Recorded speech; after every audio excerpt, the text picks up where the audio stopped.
Such a cool intro, man. I love that thing. Welcome to the closing beat, everybody. Happy Friday. We will make this one short for you today because it's a long weekend and I'm sure you guys have a lot better things to do than sit around and talk about the stock market all day. I could, but if that's not your thing, that's cool. Let's update you real quickly. Before I do that, if I help you out in some way, hit the subscribe button. I'm doing a lot of speeches next year. I'm going to keep saying this. And I want to do a lot of discussions to the industry, the big guys, the big banks and investment firms I'm going to go talk to at their conferences. And I want to be able to show them that all their studies are wrong, that younger people do care about their investments and are willing to learn. So if you would hit the subscribe button, we're going to use that as our metric and our kind of guide to help show them they're wrong. So we'll get into that, of course, close as it comes a little bit closer. If you're joining us for the first time, my name is Dustin Tibbetts. I'm a financial advisor with Jazz Wealth Managers. Check us out at jazzwealth.com. No need for the sales pitch today. If you look around the screen, you see all the data and things going on. The important thing that we're going to start with today is right over here. See that chart? I'll go a little bit closer. This S&P 500 chart right here, there's a red dashed line going across it, and that dashed line is showing you where we finished the day before, yesterday. So what you're seeing is a market that was higher than where we finished yesterday, then lower than where we finished yesterday, then back above where we, slightly higher than where we finished yesterday. And so it looks like this back and forth market. Now I'll say, prepare yourself for September where you're going to see a lot more charts like that. Historically, the stock market is more volatile. That's volatility there that you're seeing on the chart. Historically, the market is more volatile, and so you're going to see that big back and forth. Now, today is not such a good example because that was not a big back and forth. That's just a couple points back and forth. So really, it was a very slow and quiet market. And if you look above that just a little bit, you could see S&P 500 actually 0.39 points gain on the day. So it gives you an idea, just a small little day. What basically happened was Canada was supposed to join our discussions today for the NAFTA agreement. This was the deadline. The lady, the negotiator, she looks like a softie to be honest, but the negotiator came out and said, we're not really on the same page with negotiations. So the market sold off a little bit, not a big deal. Then this report came out that the discussions were over. Well, it wasn't worded correctly. It scared the markets briefly, just by a little bit, but it wasn't worded correctly because it sounded like the discussions were over forever. The actual wording was the discussions had concluded. Well, they just meant for today, right? They said, we'll come back next week. We're going to keep talking. They were saying they have concluded for the day. Once the markets figured that out and realized that Canada was still having discussions with us, that was pretty cool. The markets came back and essentially finished flat on the day. So not much more to say about that. I will say that the Dow and the S&P had their best August in 4 years, right? So a good month for the Dow and the S&P. The Nasdaq, we had to go back a little bit further. The Nasdaq had its best August in 18 years since 2000. Incredible, right? So a good month for the Nasdaq 100, of course, and as well as the S&P and the Dow. The Dow closed lower on the day by 27. The S&P, we just say that's flat. If you've never heard that before, when it doesn't really gain 1 point or lose 1 point, you say flat, and nothing else happened to the S&P today. And the Nasdaq 100 closed higher by 21. Of course, some interesting things going on there. Did you know, by the way, as we go over to the charts, did you know Apple, I get a whole report of all the stocks and how much they're up or down for the month. Apple's up by 20% for the month. That's one of our positions in our aggressive stock portfolio. 20% in 1 month. I thought it was like a mistake, and then I heard the guy on TV say it, and I'm like, well, that must be true. So I looked it up, got my list.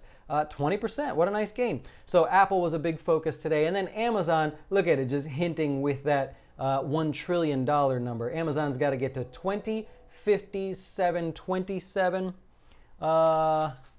We'll go back and find that number for you. I got papers everywhere here today. Amazon's got to get to 2050 and 27 cents to actually make it to $1 trillion. Probably next week. And if you look at the options trades, if you're familiar with options, if you look at the options chain, look at next week and look at how many people are betting that it's going to be over 2050 by next week. So everybody seems to be making the assumption that it will be at that price by next week. We'll keep you posted, right? We'll see what happens. Okay, in the news, some things you're going to see. Coca-Cola. So Coca-Cola, that's one in our dividend portfolio, by the way, if you're keeping track. Coca-Cola making the news today. That was really the initial headline today. They're buying a company called Costa. It's a Starbucks equivalent sort of company. They want to get into the healthier drinks category. They do want to compete with Starbucks a little bit, but Coca-Cola doesn't want to run stores. So don't think when you see the headlines, Coca-Cola is all of a sudden going to be, like doing dishes and stuff at these stores. And no, they want the coffee. So that's what they're interested in. They made that transaction today, $5.1 billion to buy about 4,000 stores around the world. $5.1 billion. Just incredible what companies trade for these days. All right, let's move on through the list. Retail stocks. Big Lots, we mentioned it earlier today. Big Lots, very good in the dough show, by the way. We talked about your mind, getting your mind right around your dough, and anchoring. So Big Lots, I mentioned earlier, is really good at anchoring, meaning getting you to focus on what was the price and now what is the price. But they do a good job of getting you to pay more for that price. Well, maybe that's my perception, because their earnings report was not very exciting at all. Earnings came in 8 cents less than expected, and revenue numbers missed as well, which just means earnings per share it was 59 cents. And the revenue, the amount of revenue the company made, was not what everybody was expecting. Add a little bit more pressure to the stock today. They also said, hey, for the rest of the year, just go ahead and expect that we're going to have weaker earnings for the rest of the year. And so investors sold that off 10%. Have you noticed that in the retail space, if you miss earnings, 10% has been the magic number that these stocks have been selling off? So I don't know, just a little bit there to point out. I don't know if that's exciting. Ulta Salons, when we reported on this one yesterday after the close, the stock was actually lower, trading right at the 200-day moving average after they reported earnings. Well, the power of the Kardashians. Have you ever heard of these people? Kim Kardashian and Khloe Kardashian, something about a TV show, whatever. Anyways, Kylie, it's not Kylie Kardashian, is it?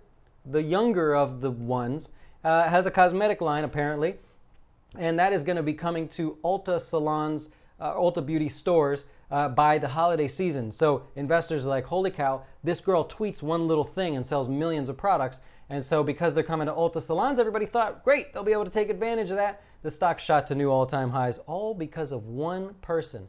If you look back and you see how we kind of cover analysts when they speak, yesterday with Kronos, the short seller from Citron, when they speak, people listen. It's just incredible how one person can have such an effect. Anyways, stock blasted off to new highs, just barely closed up there, but a strong move for Ulta Salon. That'll add 6% for you. Not bad. Okay, let's go to some negative stuff for a second. Activision Blizzard, these guys make video games, Call of Duty and whatnot. EA Sports, they also make video games, more notably the sports games they're familiar, you've probably heard of, made by them. Those two stocks were lower today, along with Take-Two Interactive, but that one didn't get hit so bad. So analysts from Bank of America downgraded both of these stocks because of Fortnite. Have you heard about Fortnite yet? If not, ask your kids. They know exactly what we're talking about here.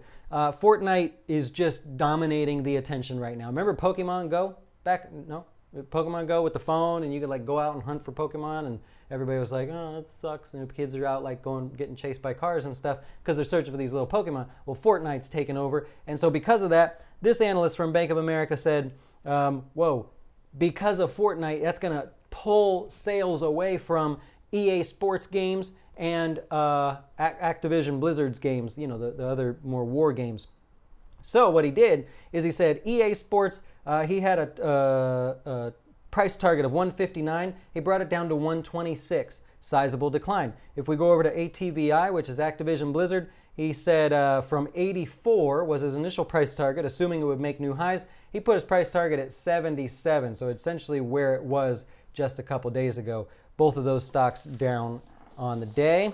I hope that helps you. We're done with that one. Hey, good news. Trump, by the way. Look, I always say if it's a politician on either side, if they do something good or try to do something good and it's successful, I'll give them credit for it. Even if you disagree with their philosophy or their party or their religion or whatever, that's a separate topic. If we're talking about your money, your dough, the economy, the stock market, and anybody does a good job, I'd love to give them credit. Well, apparently Trump and his group are looking into removing required minimum distributions from a traditional IRA. That makes a traditional IRA sort of attractive again. That's one little thing that most people don't know exists. So right now in your, and 401ks too. In your 401k and your traditional IRA, at the moment, when you reach 70 and a half, you are required to start taking money out. They're forcing you to pay taxes at that point.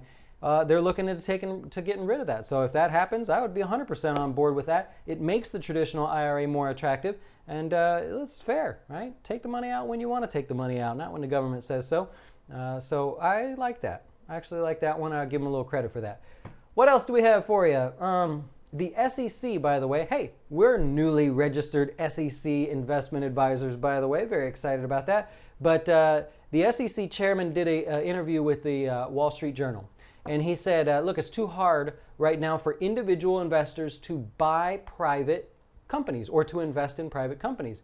For example, Uber. If you wanted to invest in Uber right now, you'd have to meet some high criteria, income criteria to do so. And the SEC chairman is just saying, hey, we ought to look at that. Maybe that's something we can change. I love it. I love that idea as well. Warren Buffett was in the news, bought back some of his own stock and added to Apple. Gee, I wonder why. The stock's just killing. If it's up 20%, he wanted to add to his position. He also bought back some of his stock. That's kind of rare. I think the last time he did that was 2012, 2013. So a little bit rare for him. BlackRock was in the news. They voted on replacing Elon Musk when they had their meeting last month.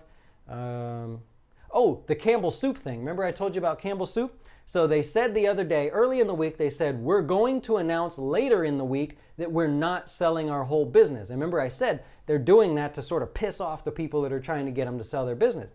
So then they announced yesterday, we're only going to sell a portion of our business. Well, those investors in the business, they're fighting back today, arguing that they're fighting back against the decision not to sell the entire company. They did that intentionally. So it's kind of a cool, like, drama back and forth, like, I don't know, Wall Street drama sort of thing. And we got to see that happen in real time. The way they sort of antagonize those people and the investors and the way they've responded, which is exactly how they were supposed to respond. They're just falling right into the little trap of Campbell Soup. So really cool. That's all I got. And lastly, if you're flying on United Airlines this weekend, $30 now for the check bag. Was $25, now $30. Good luck. You know, that's a lot of money to spend for a bag. But I am old enough, by the way, to remember when you didn't have to used to pay anything. You just put your bag on the plane. No big deal. Gabe, guest graduation day. Oh, man. Yeah, we do that frequently. We did 2 of them this week. I just think of them when I think of them. I'll have a good one. Walking home from the gym. Why aren't you running home from the gym, SD? Get the last bit of those calories burned. Is it big in China, big in Asia? I got the impression of that when I read the article. It's not so much here. I've never actually seen one here. But yeah, cool. Paul likes ATVI. All right, let's check in. Let's see how it goes. You're getting a discount, right? So if you're the kind of guy that likes a discount on a stock, not only over the last month or so, but of course today, another 3% there as well. The play there would be that you think that this downgrade is wrong and that those holiday game sales are still going to be there. I don't know. We'll see. You'd love to buy Chick-fil-A. There you go. Well, the SEC's working on it for you. All right, I'm going to wrap it up there. It is Friday. Thank you guys so much for watching throughout the week so far. We have horrible, horrible storms coming through here again. We don't need any more rain, man. It's incredible. But I hope you have a great weekend. It is a long weekend. The stock market is closed on Monday, which means we're closed too. If the market's closed, we have no reason to work. So we'll be back on Tuesday with the, maybe I'll do a video, but with the stock market update, we won't be back until Tuesday. So enjoy the long weekend. Happy Labor Day, everybody, if you're in the States. And we'll talk to you then. Why should you choose Jazz Wealth as your retirement or long-term investing service? Our portfolios are managed by us, not some faceless mutual fund manager. Our private classes will teach you everything about investing and getting your dough straight. Best of all, our fiduciary standard means your best interest comes before ours.